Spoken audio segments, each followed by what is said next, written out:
And welcome, everybody, to another exciting, exhilarating, and many other words of anticipation of the Less is episode of the Less is More Sports podcast. I'm here, Les is here, Ryan's here, and our main focus today will be on riding our local must buses, putting on our GM hats, and trying to maneuver through the transfer portal of college basketball by building our own teams through a draft. But before we get to that, and it's worth sticking around for, so be sure you do, I'm going to take control here for a minute to talk a little bit about something I've been working on for the past month and a half or so. As we all know, it's tournament season. That's the bottom line. And while the Division 1 men's and women's tournament have been absolute fire to say the least, there are other tournaments going on across the country at other levels. Now, I'm not even going to talk about the CBI or the CIT or the NIT. Les is giving me a look because he thinks he knows where this is going, but it's not where he thinks it's going. Darn. I'm I'm going to talk about not Chipotle, not Brownsburg, Indiana, not Cooper Flag or anything like that, but rather what's going on at the NCAA level at the smaller levels we don't often think about, divisions 2 and 3. Now, the reason why I'm doing this is because when I was searching for colleges long ago, I applied to many of the local Division 2 and 3 schools, and being a high school age guy who worked in the athletic department, got into their athletics and have been somewhat following them lately. So, I'm going to do a little recap of the tournaments you don't know about before we get into talking about free agency effectively at the Division 1 level. So I'd like to start first with the Division 2 level where we had a great game between Minnesota State and Nova Southeastern from Florida in the Division 2 championship game. Nova Southeastern won it last year, but this year it was the Minnesota State Mavericks in their first title game appearance taking the crown. But let me tell you all something very, very important here if you're paying attention to this kind of stuff. Nova Southeastern has dynasty potential at their Division 2 level. The Sharks are on fire down in Florida, and I would not be surprised at all if they made it back in the next year to at least the Elite 8, maybe even further. But credit to the Minnesota State Mavericks. They had a great season. And to cap it off even more, the women's team from Minnesota State captured the Division Two championship on the women's side of the bracket, which is, if that happened in Division One, it happened once when UConn did it like 10 years ago. But we'd be freaking out if that happened at our level. So no credit to that, no shade there at all. But the Division Two Minnesota State, congratulations on taking the men's and the women's titles at Division Two. But I'm going to tell you now, Nova Southeastern, those Sharks down in Florida, and I'm not talking about old people who go down there and like have a house or send weird flirty messages to people on Facebook. They're going to be around for a long time, so watch out for those Nova Southeastern Sharks. But my real favorite tournament, simply because once again of schools I applied to long ago, is the Division Three tournament, which was actually won by a team from Indiana. I'm talking about Trine University up in the northeast part of the state, basically. Came and won one in the Allen County War Coliseum, which is in Fort Wayne, Indiana, beating Hampton Sydney, the Tigers out there, to clinch their first national championship and their first title game appearance. So huge shout out to Trine. But I also want to talk about some of the other teams in this tournament that were local, especially from the men's standpoint. You got some of my favorites. The Wabash Little Giants were involved. John Carroll's Blue Streaks were involved. I love all of you guys so much because, I went on college campus tours there, even though I did not go there. Big shout outs to them. Hope University, the Flying Dutchman, had a good season, great run. I mean, there were a lot of teams that I actually really liked who were involved in this thing, but in the end, it was Trine who took home the gold in their first appearance. Congratulations to an Indiana team looking to, and with Purdue trying to be the second. We could have two teams from Indiana who have won a national championship in Division One and Division Three. And another special shout out to the women's team from Transylvania University. You know that lessonized one of the more infamous segments was me revealing the history of Transylvania University. It took them 733 days where they made two Elite Eights, two Final Fours, and won a championship, but they finally lost after a 64 game winning streak in the Final Four to NYU. the New York University Violets, a former Division One program who gave us a couple Hall of Famers before a gambling scandal brought them down because of the mafia. That's a story that Martin Scorsese will have to tell you eventually. But they finally lost the game after 733 calendar days. Shout out to the Lady Pioneers of Transylvania. Even if you didn't take it home, that's mighty impressive. And one last thing, another team near and dear to my heart made their first Division Three tournament at the men's level, and that would be Mary Baldwin University, otherwise known as the Fighting Squirrels. So congrats to the Flying Squirrels. They lost in the first round, but the Mary Baldwin Flying Squirrels made their first NCAA Division III men's tournament, and I think that's a beautiful thing. And as always, when I end these segments, whether you be Wabash, whether you be John Carroll's Blue Streaks, the Hope Flying Dutchman, or the Fighting Squirrels of Mary Baldwin University, I would once again ask to remember that you get Matt merch. If you send me, it's supposed to be a little sign. If you There send we it go. to me, I will wear it. So please, for the love of God, Division Two and Three schools, give Matt merch. This should be a hashtag movement in addition to a hashtag sign. Well, anyway, that's my recap of the Division Two and Three men's and women's basketball tournaments. I hope you had as much fun as I did with that. But now it's time to open up a window because it's going to get drafty in here, and we are going to maneuver the transfer portal better than anybody, any coach, better than Eric Musselman, better than Nate Oates, because we are geniuses at the Less is More Sports Take podcast, and we are going to have a little draft to pick 5 players in the transfer portal, some committed, some not probably, to round out a roster if we were in an ideal world where NIL money was unlimited and we also had dark forces on our side. So the way this draft is going to work is Ryan will go first, I'm going to go second, Les will go last, and we'll see where it goes from there. So, without further ado, I'm going to hand the floor over to Ryan with his first pick, and I know he's going to make the draft noise, in the Less is More Transfer Portal Draftapalooza 2024. Dun, dun, dun, dun, dun, dun, dun, dun. I told you. Entering my inner Adam Silver with the first pick of the Less is More Sports Transfer Portal podcast draft. I will be taking AJ Storr from the University of Wisconsin. He's an Illinois kid. He's had a lot of predictions to go to Illinois. He averaged 16.8 points. He's a very, very good player. Got really good athleticism on a very good Wisconsin team. He can. What was that? He was named All Big Ten second team.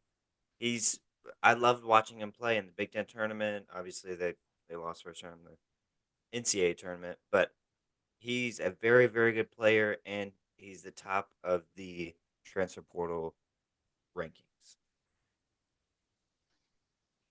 Okay, I think that's a very good pick. And so now it's my turn. And here's something that's going to shock you people. I'm going with a dude who's from Indiana. Who would have thought that? Even though he's more famous for playing for the Florida Atlantic Owls. And I'm going to use my number one pick on bringing in shooting guard Johnell Davis of Florida Atlantic. I know the way that tournament game with Northwestern ended, that final possession left a bad taste in some people's mouths. But let's not forget this dude is a competitor. He's been he's been a very important part of 2 very good Florida International. They wish Florida Atlantic basketball teams, and is a reliable shooter and has leadership from being going on a Final Four run and subsequently the following season, where there was an upset or two along the way, but still a very good player. And he won't cost me like $1 million like AJ Storr wanted from Kansas. So I'm going to go with the cheaper option. Oh man, that sounded mean. Because I really do love 21st Century's Gary School's own John L. Davis with my number one overall pick. So I'm going with John L. Davis. And now, Les, the floor is yours.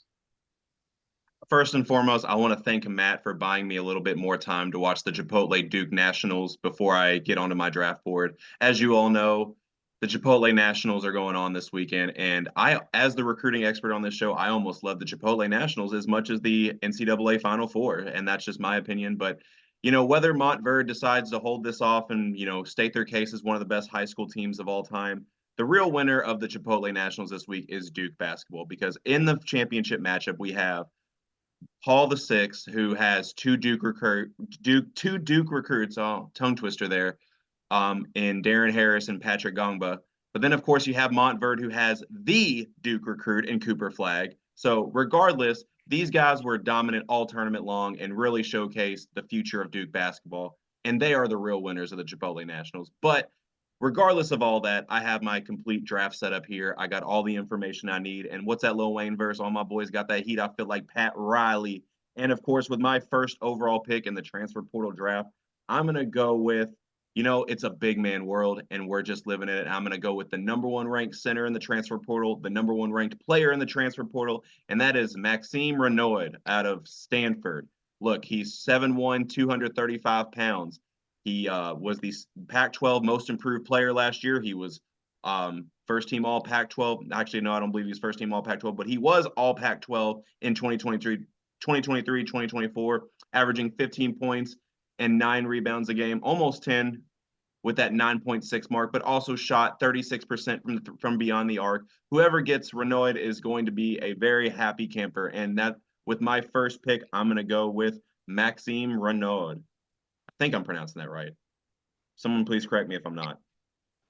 I took Spanish. So is it right? Is it wrong? Or what? Oh, I took Spanish. That's what I'm saying. I don't know French. I saw his name on the list, and I didn't know how to say his last name either, but I knew his first name. Bonjour. Right, it's a snake draft, right? So I think that means I go again. Yup. Yeah. Well, anyways, as I drafted my center, I think it's time that I officially draft my point guard as well. Even though you could argue that this guy is a shooting guard, but either way, he's an absolute bucket and a very good floor general. And I'm very surprised.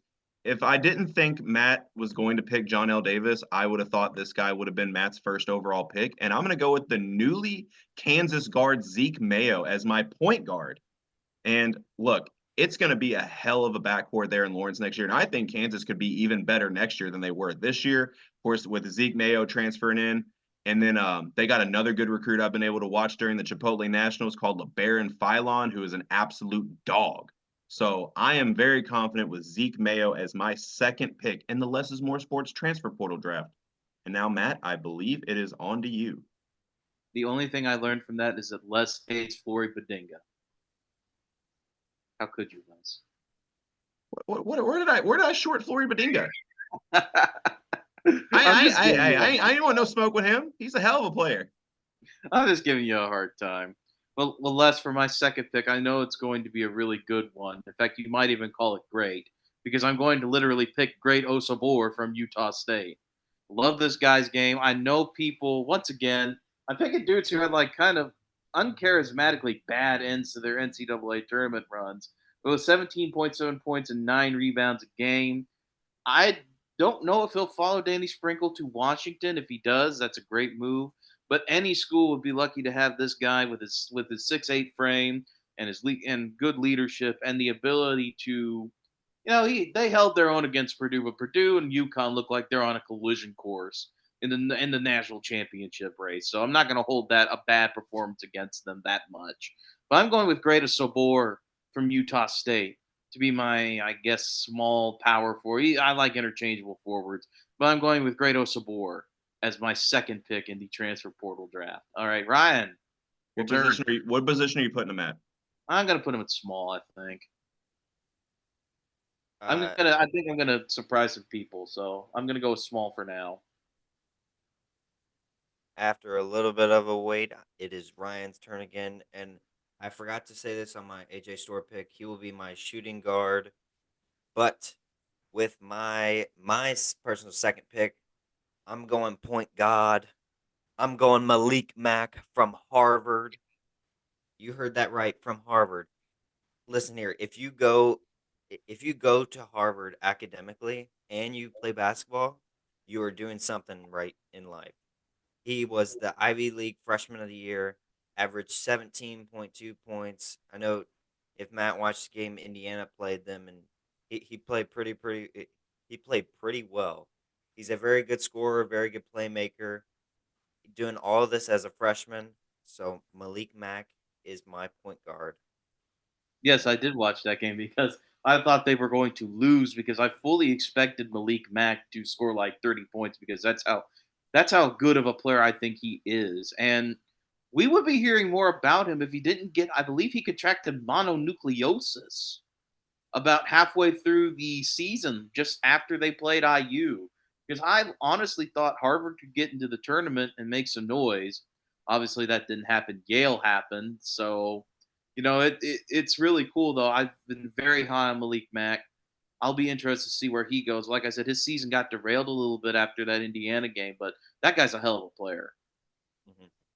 Yes, he is. With my third pick, since it's a snake draft, I will be going with my center, Cliff Amori from Rutgers. Spent 4 years at Rutgers, played 3 of the 4 years.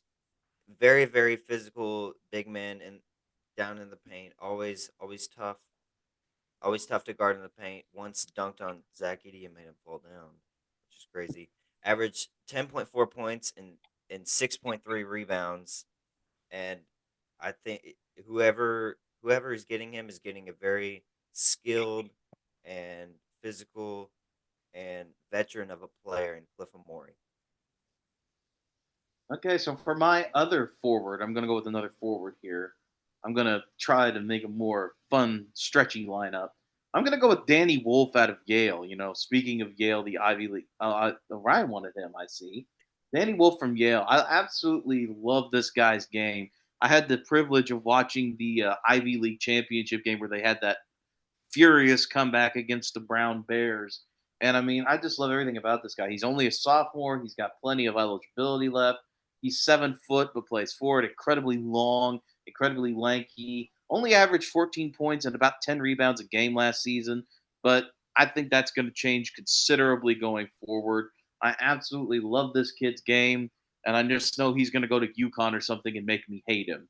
But right now, I'm going to pick Danny Wolf to be the complimentary forward to Great Osobor in the 2024 Less is More Sports Draft, whatever it is. All right, so Les, we're back to you. Hey Les, I'd like to put the name Danny Wolf up there with Danny Sprinkle of who would be in movies. So many Dannies, so little time. We could like low key start our own film business with all these coaching and player names that are going to be future movie stars in the world. I'm digging it right now. But of course, as you all know, as for my next pick in the Less is More Sports Transfer Portal Draft, I got my point guard, I got my center, and now I need my bucket getter. And of course, I'm going to go with one of the best bucket getters in the transfer portal, and he's already committed to his new school following his dad, and that is Tucker DeVries, formerly from Drake and now joining his dad at West Virginia. And of course, this guy averaged almost 22 points a game last year, along with almost 7 rebounds and almost 4 assists on 44% shooting and 36% from three. He's a 2-time MVC player of the year, 3-time All MVC, 3-time All MVC tournament team, MVC All Freshman team. He was the Rookie of the Year in the conference in 2021 and 2022, and he is a 2-time MVC tournament MVP. So I got my point guard, I got my center, and I got my bucket getter and Tucker DeVries. And now I think it's time for my next pick, right? I guess so. Wait, is your team Well, basically? Are you done drafting? no, I have two more. Well, before this one, I have two more picks. After this one, I'll have one more. Okay, that makes sense then. Well, here's how I see it. I got my point guard, I got my bucket getter, and I got my center, but I still am going to need a little bit more shooting. And I'm going to go with the best shooter, in my opinion, in the transfer portal, and that is going to be a player that Duke has on their transfer portal watch, along with several other schools, and that is Cade Tyson of Belmont. Averaged 16 points a game last year, and he shot 46% from three last year. That is absolutely insane. So yeah, good luck packing the paint against my squad.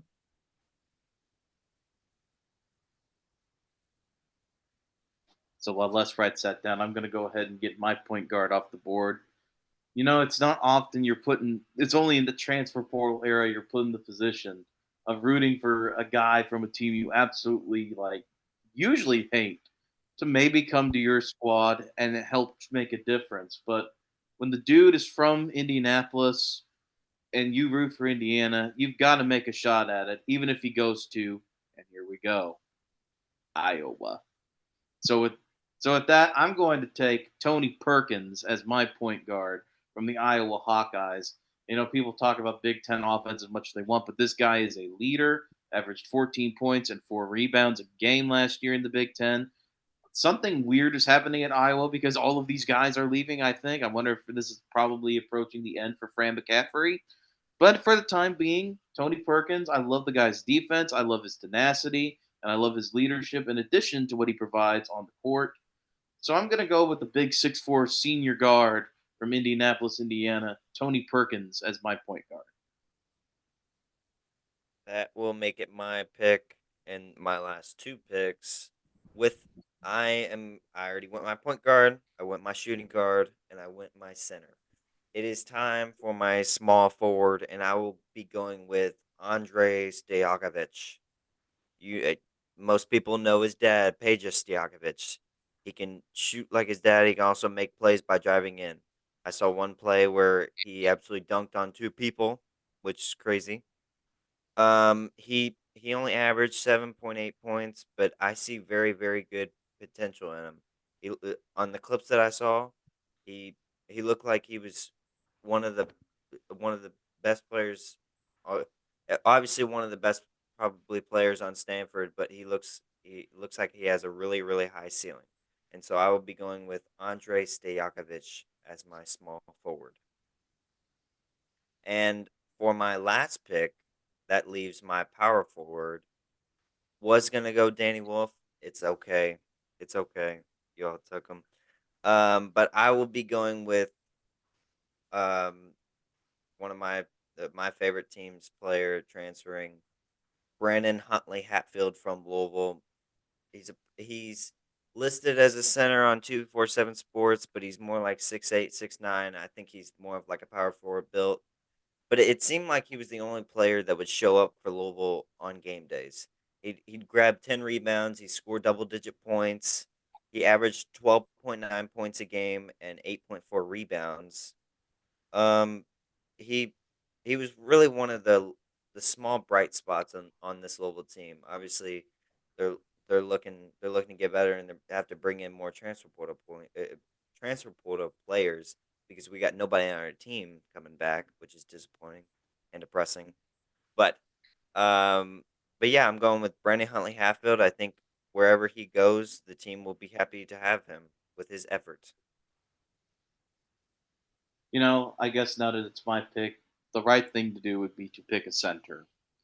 But you know what? I watched freaking Big Ten basketball for 6 freaking months. I had to watch Cliff Omiori and Zach Eady and Khalil Ware and God knows who else. Matt Nicholson of Northwestern. I'm tired of centers. I'm tired of it. So screw it. I'm picking another guard. And you know who I'm going to take? I'm going to take Michi Johnson. He's already committed to Ohio State. He left one of the best stories in college basketball in South Carolina, but apparently he had some beef, possibly with Chris Holtmann. Chris Holtmann's gone. John Diebler is in.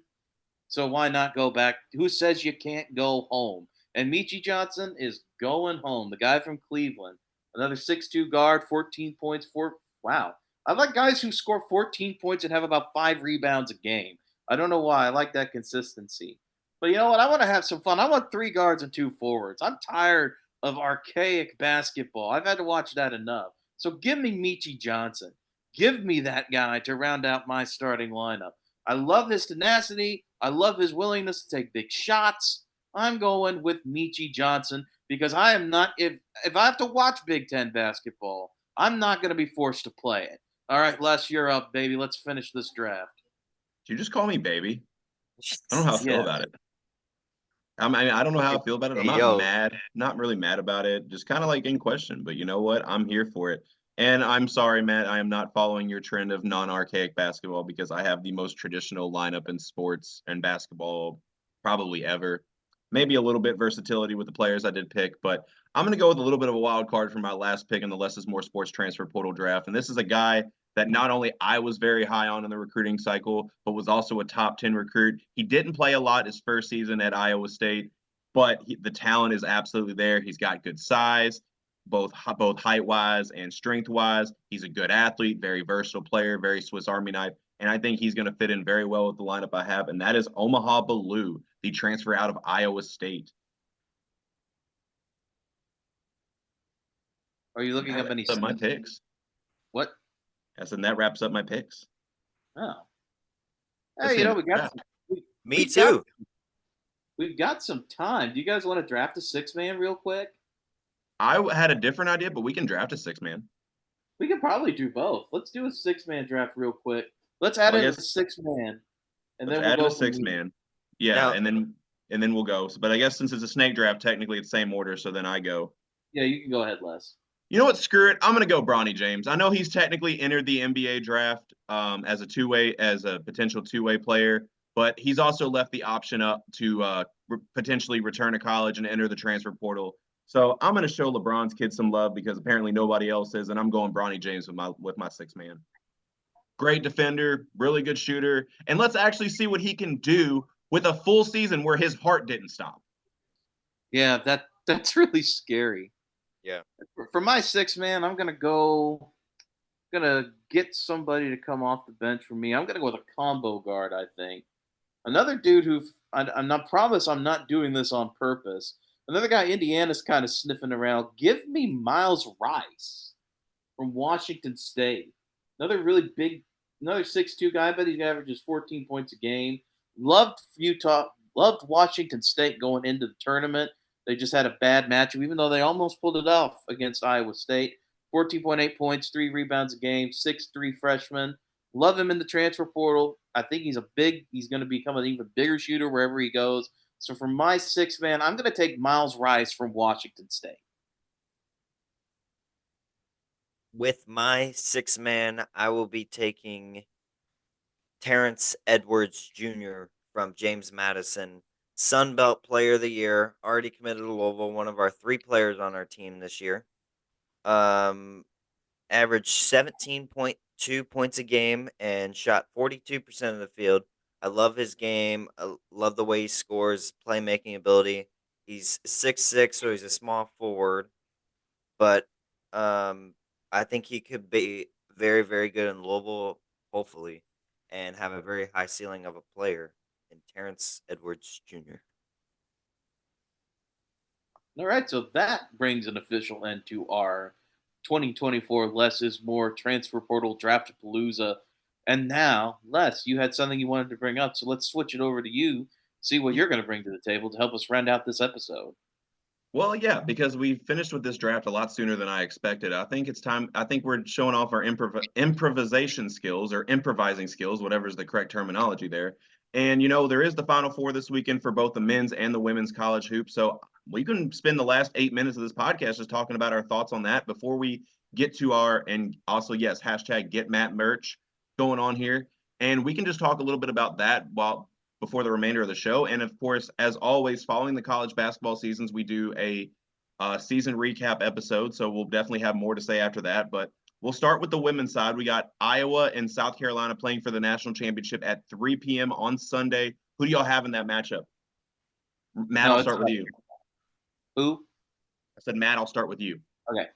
Oh, it's South Carolina. I mean, I love Caitlin Clark is a great story. She's a good player, but South Carolina, man, they could just turn it on and off like a faucet when they want to. I mean, they've got like 3 assassins on that roster in the starting lineup alone, and they're very deep.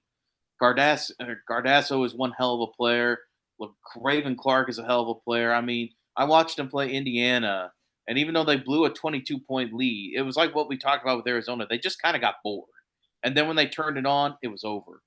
They're deep. They're well coached. They've got just athletes at every position. And I mean, Caitlin Clark is good, but she can't overcome eight of some of the best women's basketball players I've ever seen. And I mean, with Dawn Staley leading the way, who's all class and just a beautiful strategist. I got to go with South Carolina. I got to go with those Gamecocks. Is it me? Yes, Ryan. All right. Yes, I'm gonna agree with that. I'm going South Carolina too. I think Caitlin Clark, potentially the best women's basketball college player of all time. Um, but I just think South Carolina is too good. I don't think that a girl like Hannah Stuelke can contain Camila Cardosa in the paint. I think that she's gonna have a a field day in the paint down there. And just the way I watched the game last night in Yukon and Iowa, and props to Yukon for containing Caitlin Clark. Girl, I forgot her name. It was like Nika Mule or something like that. Nika She, Mule. yes, Mhm. she played some elite defense on Caitlin Clark, and I think that was a little bit different for Caitlin. I still love her as a player, still love watching her, but I just think that South Carolina would be too much, and if she sees that same defense, then I don't think that they can win. I think we're all in agreement that South Carolina is going to win against Iowa, but that's not even the main point that I want to say. I think Caitlin Clark is a great player. I love watching her play, but I am absolutely tired of the freaking Caitlin Clark narrative. I am tired of the classy narrative. Just say what you want to say. Just be open about it. But also want to start by saying, or not really start, but continue by saying that UConn got absolutely whored last night in the Final Four game. And excuse my language, but it's the truth. Look, I understand people are going to debate with me that it is a moving screen, but the problem is that you see that play no telling how many times a game, and they don't enforce it, and they pick the absolute worst time to actually say, "Oh yeah, that is a moving screen." You pick the worst time to call it. If you're not going to call it at 3 minutes left, don't call it with 3.9 seconds left. That's how I feel about that. But overall, South Carolina, what's the announcer that would always say? Too big, too fast, too good. That's pretty much how they are. Dawn Staley is one of the best coaches in women's college basketball history. She's got a well-oiled machine going in South Carolina, and I think they win another national title. So I think that wraps up for the women's side. We got about 5 minutes left. All right, we got the Final Four matchups actually today after the recording. We have Purdue and NC State, and then we have Alabama and UConn. So we'll start with the first game, NC State and Purdue. Who wins that and why? Matt, I'll start with you.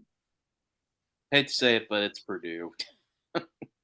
NC State has benefited from a lot of off shooting nights from the teams they've been playing. And, you know, I really hate the hate that Zach Edey's been getting over the past couple weeks, especially after that Tennessee game, where it's like, yeah, I understand that a guy who's 7'4" probably doesn't go that long without fouling, but just stop with the he's just taller, got the foul Ming stuff. Don't drag race into it, people. Just I know it's funny at first, but the further you got on those threads, the more oh my god it got. So yeah, he is tall. Yes, being tall is the one thing you can't teach, but also just be nice, be civil. I know it's frustrating, but I'm very excited to watch him and DJ Burns go at one another. But I think that Purdue's depth, especially at the guard positions, is just going to be too much for South Carolina, North Carolina State to handle. So I'm going to go with Purdue.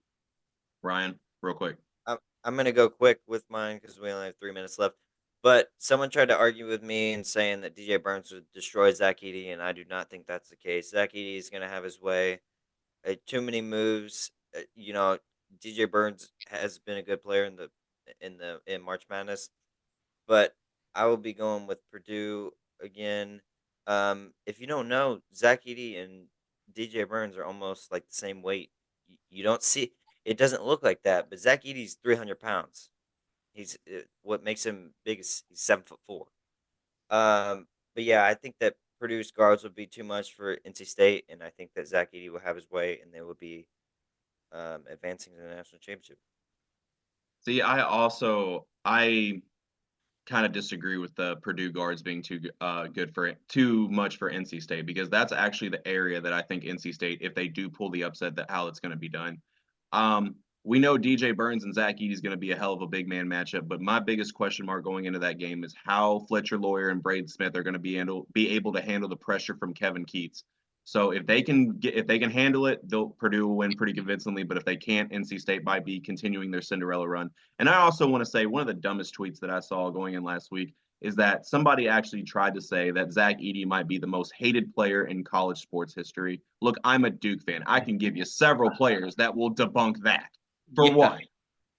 I was going to say, Zach Edey, he's disliked right now, but not all time. No, not even close. And real quick, we got 2 minutes left. Alabama, UConn. Who wins it? UConn. The only thing I can see being a problem for UConn, Alabama, they're sneaky good when they're jacking threes. If they make those threes, they're the great equalizer here. It's going to be interesting to watch Grant Nelson try to contain Donovan Clingham. Other than that, but I think UConn, every time I doubt UConn, even an iota, they come out and win by 30 points. So I'm going to say UConn and hope for a close game. Ryan? I'm going UConn too. They're too good. They're going back to back. Someone told me that if Alabama will win if they make 33s. 33s. 33s. 33s is absurd. Alabama's offense is really good, but their defense is not. I think Donovan Clingham will have a good game, and so will Tristan Newton. I think UConn wins it. Yeah, Alabama's got to win the game by breaking an NCAA record. That's really great logic there, whoever said that. But anyways, yeah, I do want to point out that UConn's last loss on the season, Creighton did make 14 threes. So if Alabama can shoot the ball, obviously that's the keys to that game. But UConn, again, they just look like a too good of a well-oiled machine right now. And we got less than a minute, so get Matt some merch. And as always, like and subscribe to the Less is More Sports podcast, YouTube and Spotify channels. Be sure to follow the social media pages on Facebook, Twitter, and Threads. That's at Less is More Sports. And without further ado, we can't wait to get to our next episode where we recap the 2023-2024 college basketball seasons for both the men and the women's. You don't want to miss our new episodes coming soon. But thank you all for joining us, and we are officially out. Mark Sears hit 15 threes.